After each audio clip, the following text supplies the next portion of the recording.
এবার ভিক্ষা করার সিস্টেম কি? নবী বলে রবের কাছে ভিক্ষা করার আগে আগে ভিক্ষুক হও, ভিক্ষুক হও, ভিক্ষুক হও। আরো জোরে বলেন। এবার আপনি ভিক্ষার দুইটা হাত তুলবেন, খুব খেয়াল করবেন।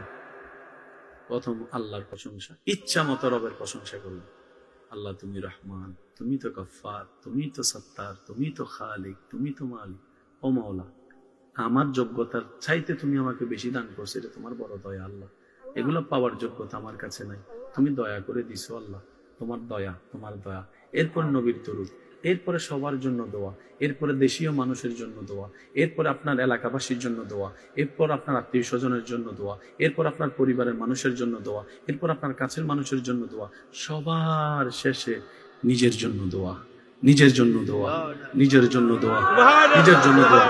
সব দোয়া শেষ করে আদ-দুআউ মাওকুফুন বাইনাস সামাই ওয়াল আরদি হাত্তা তুসাল্লি আলান নবী সাল্লাল্লাহু আলাইহি ওয়াসাল্লাম। শেষে এসে নবীজির উপর দরুদ। সুন্দর একটা প্যাকেজ হয়ে গেল, রবের দরবারে চলে যাবে।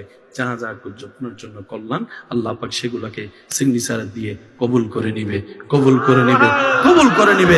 আপনার তাকদীরের মধ্যে সেটা যোগ হয়ে যাবে রব যখন কবুল করে নিবে। বলেন না সুবহানাল্লাহ।